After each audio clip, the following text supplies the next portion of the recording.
జియోను బహిష్కరించాలని 500 రైతు సంఘాల పిలుపు మేరకు నిర్ణయం. ఢిల్లీని సరిహద్దులలో చేస్తున్న ఆందోళనను రైతులు ఉధృతం చేస్తున్న నిరసనలో భాగంగా రిలయన్స్ జియో అదానీ మాల్స్ ఆ సంస్థ ఉత్పత్తులను బహిష్కరించాలని నిర్ణయించారు. 6 దశల్లో చర్చలు జరిగినా తమ డిమాండ్లను 3 చట్టాల ఉపసంహరణకు ప్రభుత్వం ముందుకు రావటం లేదు అని ఈ సందర్భంగా ఢిల్లీ నగరంలో చేస్తున్న రైతులకు పోరాటానికి మద్దతుగా ఈ రోజు తాడేపత్రిలో బిఎస్ఎన్ఎల్ కార్యాలయంకి వెళ్లి అక్కడ బిఎస్ఎన్ఎల్ సిమ్ కార్డులు తీసుకోవడం జరిగింది. ఈ కార్యక్రమంలో రాజారాం రెడ్డి, నారాయణ రెడ్డి, జయశేఖర్ రెడ్డి పాల్గొన్నారు.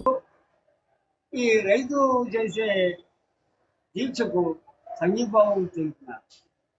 అందువల్ల కేంద్ర ప్రభుత్వము ఆదాని ఇటువంటి పెద్ద సంస్థలకు ఆర్థికం చేసే వనరులు సమకూర్చినట్లు ఉన్నది.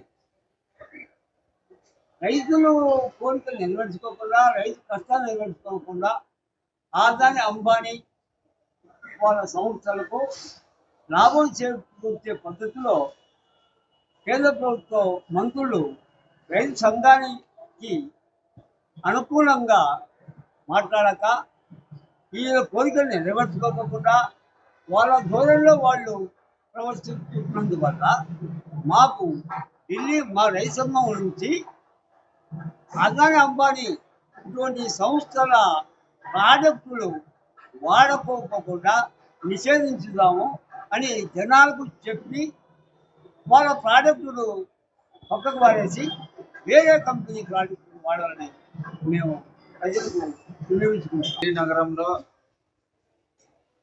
రైతులు చేస్తున్న పోరాటానికి నిన్న కేంద్ర ప్రభుత్వం వ్యవసాయ మంత్రి గారి చర్చల్లో రైతులకు ఏ విధమైన సానుకూలమైన చేయకోకుండా కాలయాపన చేయడం జరిగింది. ఈ సందర్భంగా 500 రైతు సంఘాలు ఈ ప్రభుత్వము అంబానీ ఆదానీ కంపెనీలకు ఏ విధంగా ఉపయోగపడే విధంగా ఉన్నాయనే దానిపైన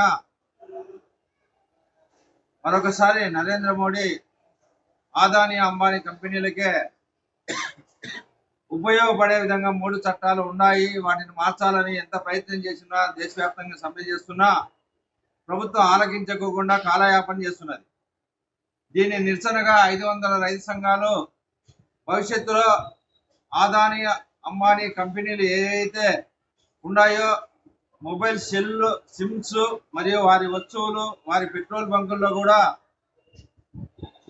వస్తు బహిష్కరణ చేయాలని పిలుపునివ్వడం జరిగింది. ఈ సందర్భంగా మేము బిఎస్ఎన్ఎల్ కార్యాలయానికి వచ్చి బిఎస్ఎన్ఎల్ సిమ్ తీసుకోవడానికి కోసం రిలయన్స్ సిమ్ను పోర్టు పద్ధతిలో మార్చుకోవడం కోసం ప్రయత్నం చేస్తున్నాం.